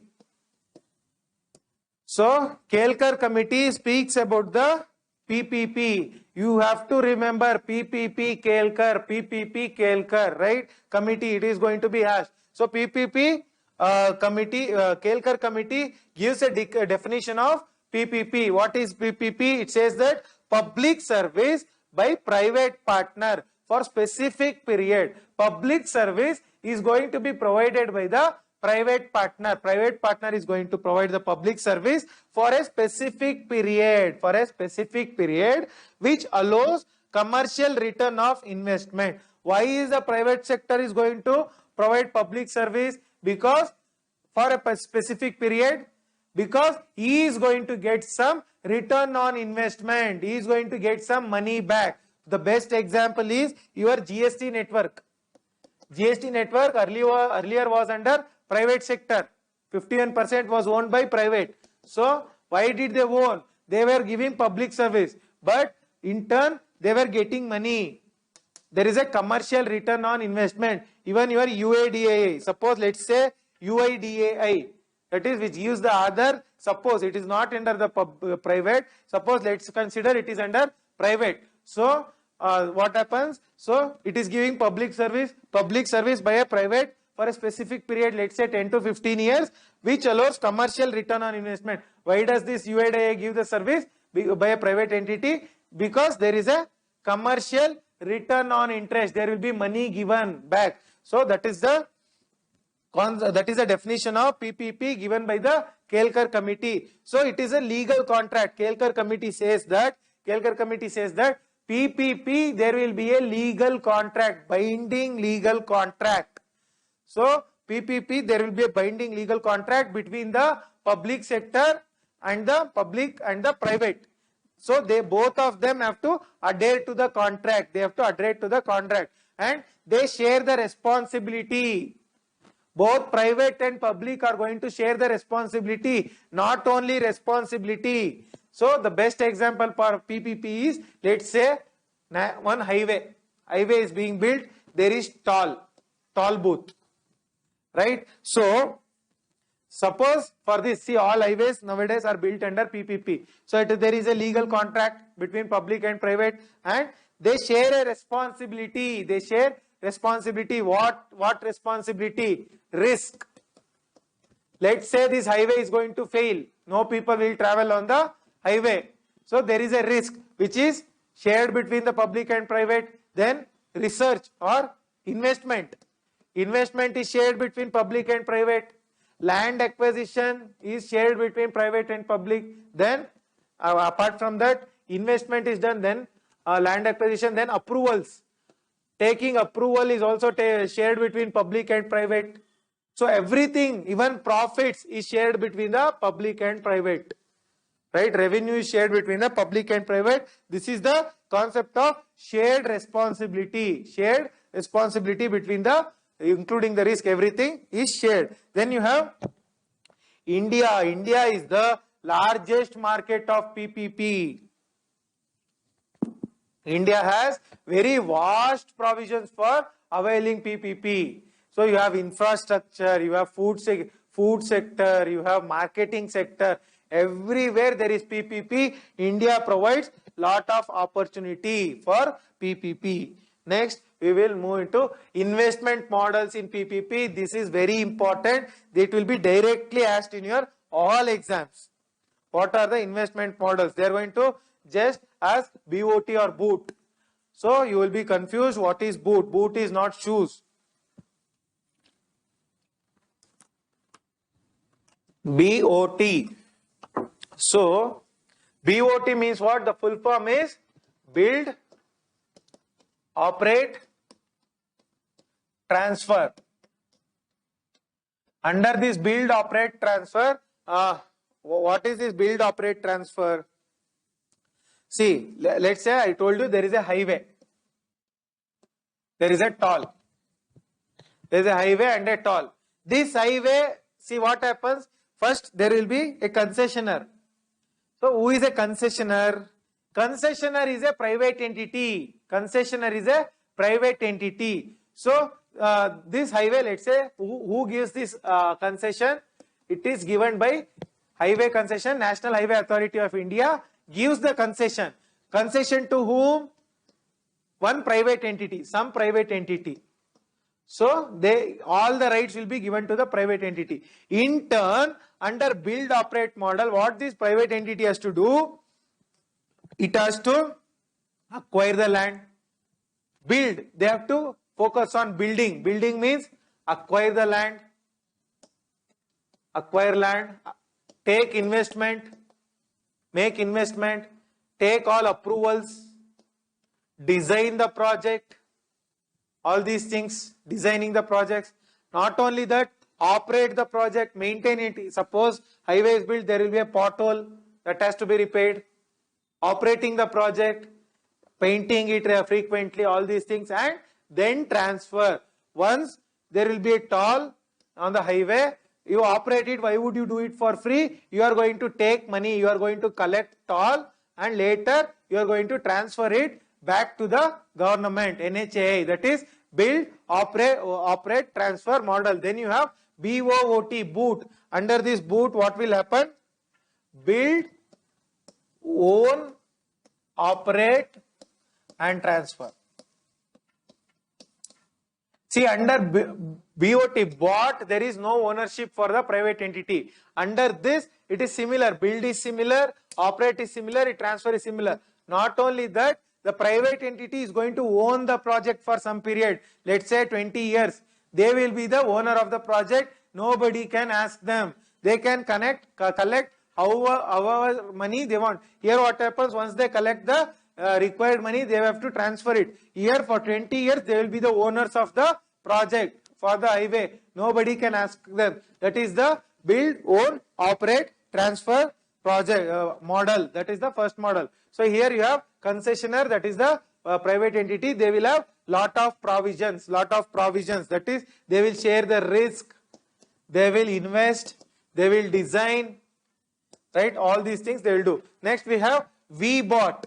VBOT is variable bot. Variable build, operate, transfer. Why? Why there is a variable bot? See why variable bought means under this BOT, what happens? Under this BOT, let's say we have given the project to some company for 10 years. Let's say the company is GMR, which builds airports, right? So 10 years we have given this project, but whatever the money profit, they will acquire it within 7 years. They will acquire it within 7 years. So immediately after 7 years, they have to transfer it back. They should not wait till 10 years. That is possible under variable bought, V-bought, pre. So that is within 7 years. That is a pre-bought. What is post-bought? Andre? They might acquire it after 14 years, until which they have to operate the project. But how would we know that they have acquired the project profit already? Who will be measuring? That is why under this model there is electronic toll collection. When there is electronic toll collection, there will be proper measurement. How much money is being made by the company? So that is why under V-bought there is electronic toll collection. There is a example, good example. Delhi Noida direct flyway. Delhi Noida direct flyway. What happens? In this case happens some 3-4 years back, or in I think in 2016. So this company, there was one company which was collecting toll on this project. So this some people, they go and file a public interest litigation. I have told in polity. They go and file a PIL in the Allahabad High Court. Allahabad High Court sees all the provisions. It is going to see all the provisions and say that that company has already recovered the profit. You have already recovered the profit. Why are you still collecting toll? So they made the flyway free for the commuters. This is one this thing. Then you have concession agreement. What is a concession agreement? See, under concession agreement, it is either done by individual, government, private entity, or an organization to some other entity, private entity. So a concession is given to this agreement. There was a question in 2020 UPSC main on concession, UPSC mains. So to private entity there is a concession. Under this concession, what they do? They are going to give all the rights to this private entity. In turn, they have to build the project and give back to this entity. This is called client entity. Client. This is private entity. You are going to build the project and give back to client entity. So this is the agreement signed to this respect or towards this direction is called as concession agreement. There is a model concession agreement. Model concession agreement is there. So all the agreements will be built on this model now, right? Model concession agreement. Next you have hybrid annuity model. This model was given in 2016. Hybrid annuity model. What is hybrid annuity model? Under hybrid annuity model, what happens? It is hybrid. Hybrid of what? It is hybrid of bought and annuity model. Bought and annuity model. The mix of these two is hybrid annuity model. See what happens under bought model. Initially 100% of the finance has to be mobilized by the private entity. But private entity doesn't have that much capacity. Right? They cannot, projects require thousands of crores, they cannot take or mobilize that much capital. What the government will do under hybrid annuity model, 40%, if there is 100 crores, 40 crores will be given by the government upfront. Starting only they are going to give 40% money to the company, private company, in order to start the project. Why? Because there is difficulty in mobilizing the capital. Big projects, the private company cannot mobilize the capital. So that is why it is going to give up 40% upfront, and risk will be distributed. Risk will be distributed between whom? Between private. See, suppose the project fails. Because government has invested 40%, government will also bear the risk. Since private is also investing, private is also working, they will also bear the risk. So there is proper risk distribution. If the revenue comes, that is also distributed. If the risk is there, that is also distributed. So under hybrid annuity model, later 60%. So 40% is given upfront. How about the later 60%? That is given yearly. Annuity. That is given yearly, every year. This is the concept of hybrid annuity model. Hybrid annuity model. There is a sewage treatment plant in Varanasi and Haridwar. Under Varanasi and Haridwar, sewage transfer treatment plant is built under hybrid annuity model. Next, you have toll operate transfer. So, in the budget 2021,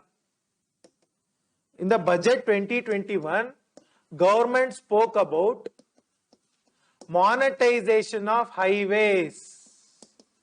Monetization of highways. What is this concept of monetizing the highways? That is, you have more than 1 lakh kilometers of highways in India. 70 or 80,000, I don't remember the exact length. These highways will be sold to private entities. They will be sold to private entities. Though what the private entity do, they will give money to the government. It will be temporary selling, not permanent. They will be leased. You can say they will be leased. The private company will give the money to the government. What the government will do? Government will give toll collection to private entity. So this entity is going to collect toll. So they are going to recover their investment. They are going to recover their investment in the toll. They are going to recover the investment plus profit or interest.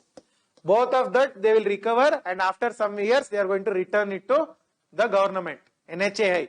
So that is, this toll operate model is also same. So here lease, the government is going to lease the highways or some public or some infrastructure, government infrastructure.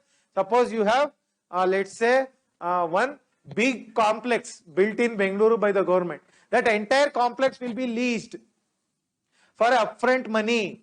So what they do, they can operate for so many years and they will return. Similarly, roads will be given, they are going to toll it, they are going to operate it. When they do the toll, when they collect the toll, they have to maintain the highway. There is some pothole that has to be repaired. The painting will fade away, that has to be repaired. There is some accident that has to be taken care of. So all the signboards have to be installed. And in the divider has to be maintained properly. On the divider there has to be proper plants. Why on the divider plant should be there? In order to avoid the reflection. All these things, operation of the highway should be done by the private entity, and later they will transfer. That is TOT model, TOT model or toll operate transfer model. Next you have BOLT model. What is BOLT model? Build, own, lease, transfer. Build, own, lease, transfer. This is actually a interesting model. See, here you need to understand this concept of client. Client is there, then there is private entity. See, this client, that is, let's say government, is going to give a project to private entity. Right? So, first what they will do, the private entity will build the project. Let's say harbor, one harbor. They will build the harbor. They will own the harbor. They will be the owners. It is similar to boot model. They will own the harbor.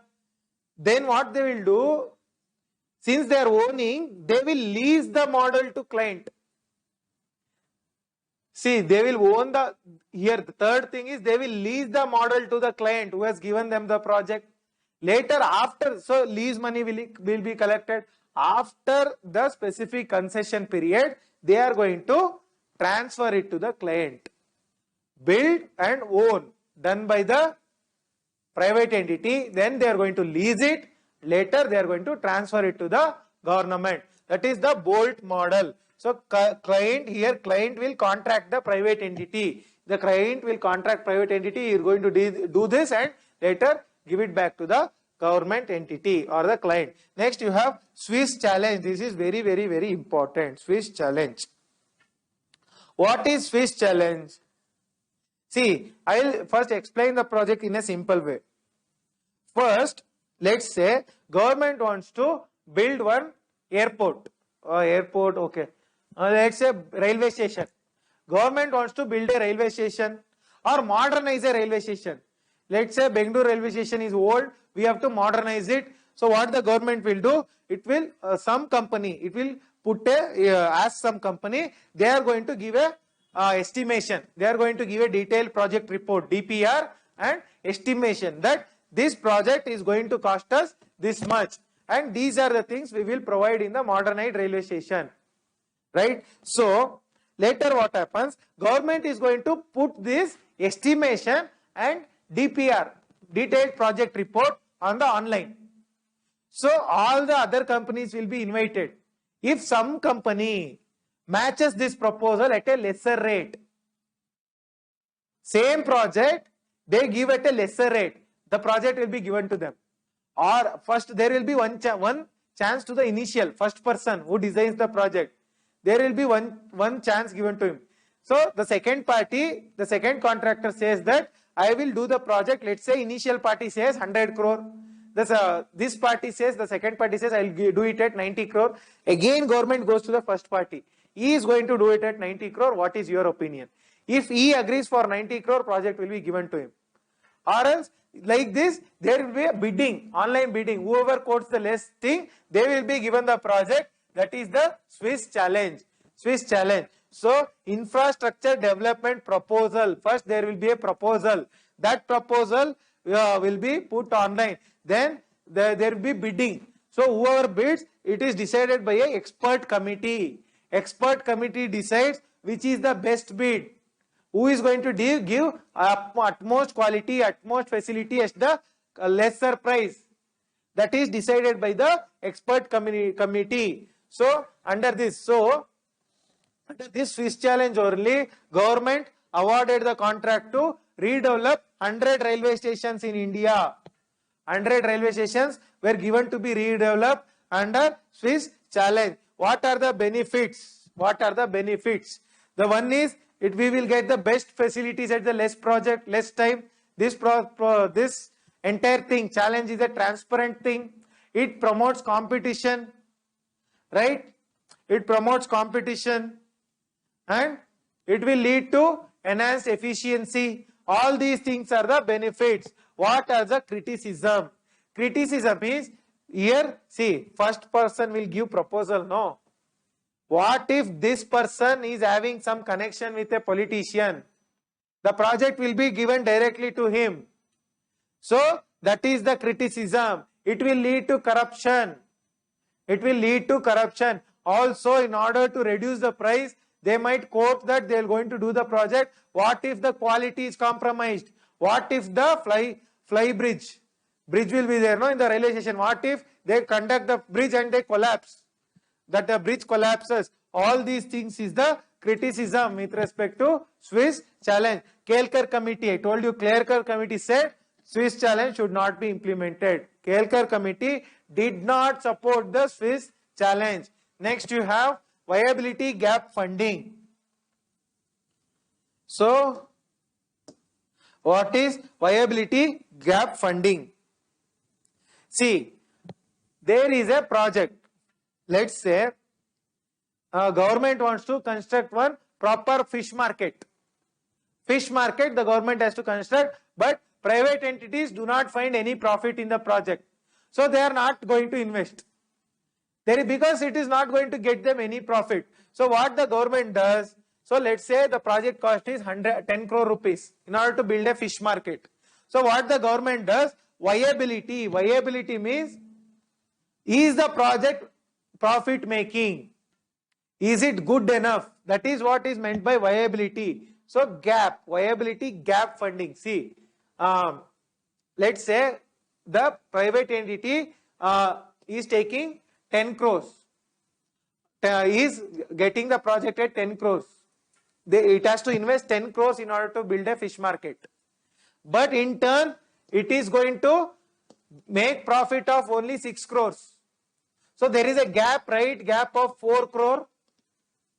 This gap is called the gap, viability gap. So the project is unviable, non-viable by 4 crores.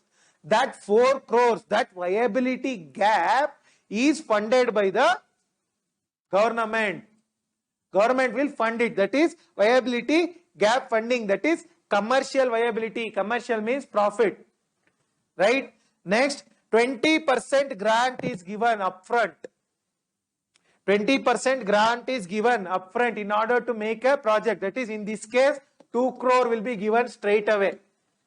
Then additional 20 grant by sponsors. Some sponsors, some banks, some post office saving certificate, insurance, pension funds, they can give some 20% extra. Total 40%, the gap is filled, right? Gap is filled. 2 crore plus 2 crore by sponsors, 2 crore by government, 2 crore by sponsors, 4 crore gap is filled, the project will take off. That is, so your UDAN scheme, RCS UDAN, what is UDAN? Uday Desh ke Aam Nagarik. That is flying affordable for common public. So today that so it is actually RCS UDAN, Regional Connectivity Scheme. Regional Connectivity Scheme. That is, suppose you want to fly from Bangalore to Mumbai. That is not regional connectivity. But if you want to fly from Bangalore to Belgaum, it is not viable because there is no much passenger transport, passenger traffic. So that is regional connectivity, under which government gives concession. Uday Desh ke Aam Nagarik. 40% of the seats are reserved or given viability gap funding. 40% of the seats are sold at just 1,500 rupees.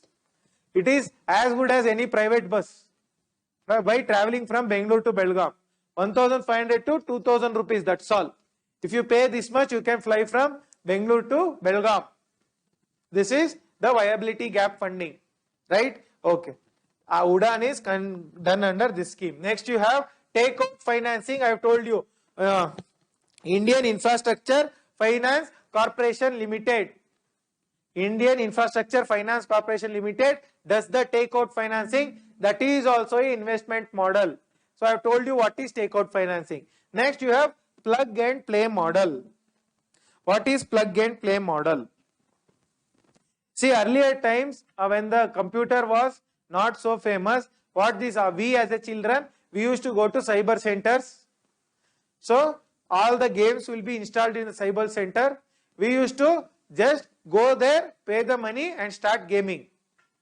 Similarly, today plug and play model is becoming famous. So suppose you want to start up a company, IT company. You don't have any infrastructure. You don't have power supply. You don't have any rented building. You don't have any proper seating arrangement, proper cabins. What happens? Some company or some real estate company would have built everything. Built a proper IT company.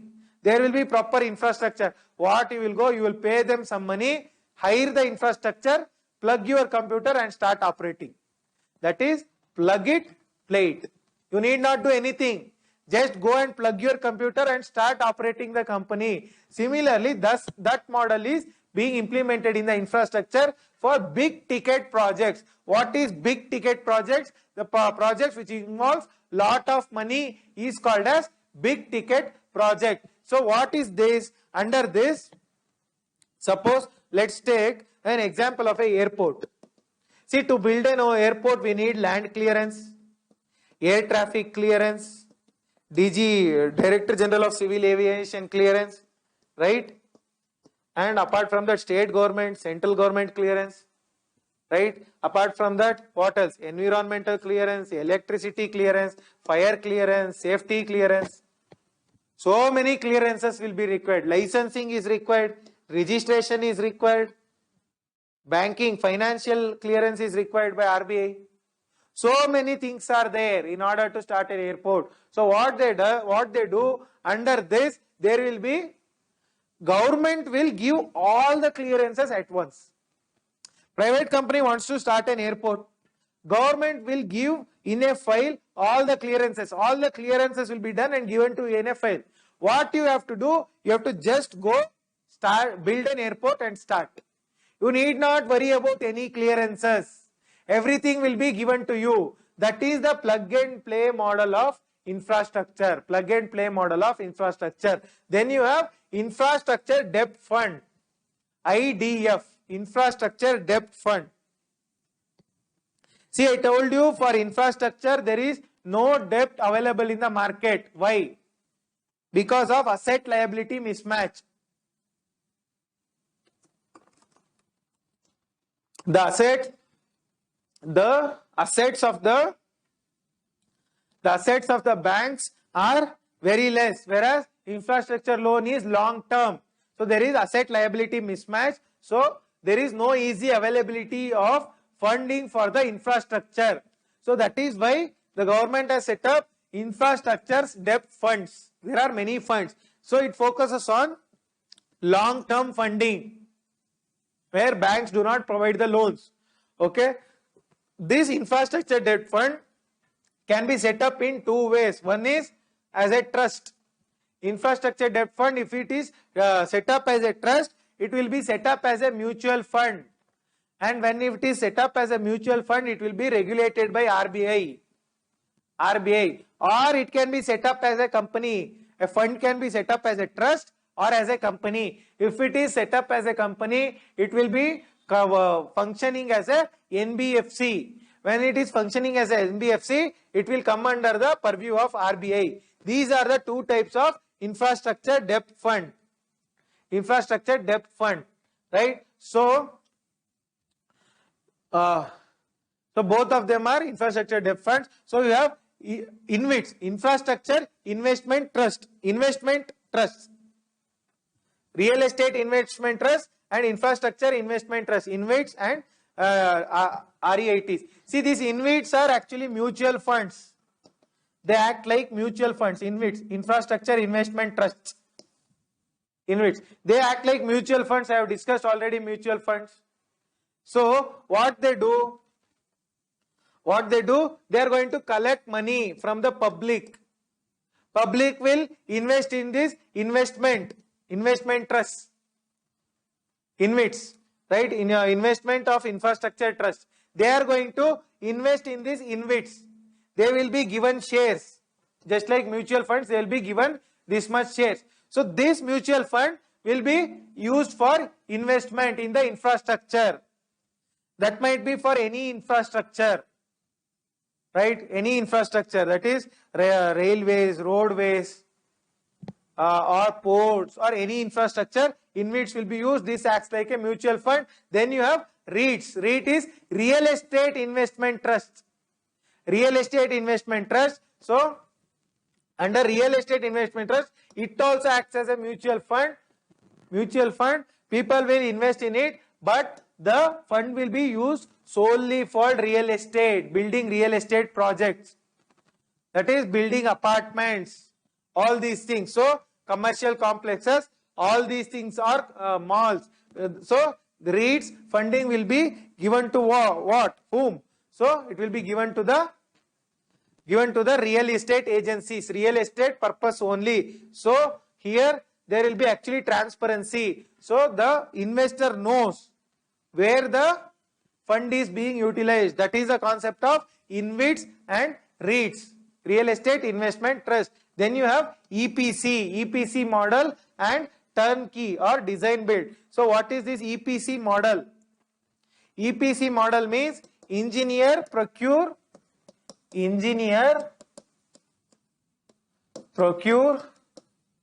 and construct.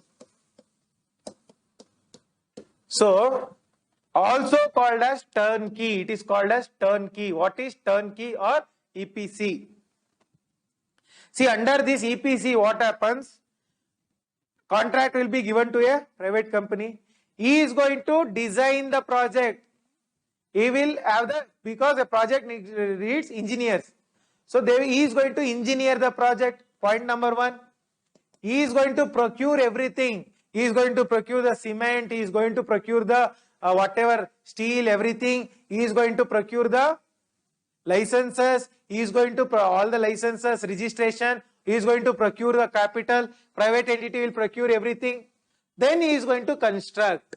He is going to construct and he is going to give that to the whoever has done the agreement. So this is called as turnkey. Means what? You give a contract to some person under EPC model. He will build the entire thing and he will lock the keys and come and give the key to you. What you have to do, just like plug and play model, you have to put the key, open it and enter the building. Everything is ready. That is EPC model or turnkey model, right? It is also called as design build model. So he is going to design the project, private entity, and build the project. That is the design build model, right? Okay, last concept of the day, we will discuss NIIF, National Infrastructure Investment Fund. National Infrastructure Investment Fund.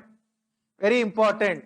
I told you India needs 43 lakh crore worth of investment in infrastructure. 43 lakh crore. So there is National Infrastructure Investment Fund. This is a fund. So where does this fund? So we have to differentiate it between National Investment Fund. There is National NIF and NIIF. National Investment Fund, where it is used, you have your public sector enterprises, PSUs. We are what? Disinvesting the money. That is disinvesting the government share. Whatever we disinvest, whatever the money that comes, that will be put under this NIF, National Investment Fund. Whereas this is solely responsible for infrastructure investment, long-term investment. So India needs 43 lakh crore worth of investment. So this fund invests in greenfield, brownfield as well as stalled project. What is a greenfield project? Greenfield project means new project. There will be agricultural field. That is a green field. So there will be nothing, absolutely greenery. We are going to clear that greenery and start the new project. That is green field. What is brown field? There will be already some infrastructure there. There is no green field, brown field. That is building would be already there. In that we are going to invest, create an infrastructure, that is brown field. Stalled project means what?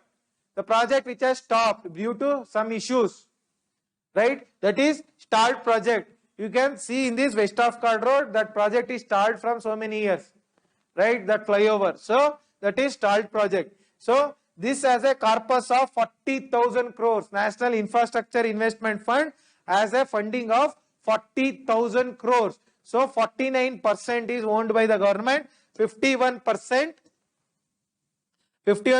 under private, 51% is under private. Okay, so it is a trust. So if it is a trust, who owns it?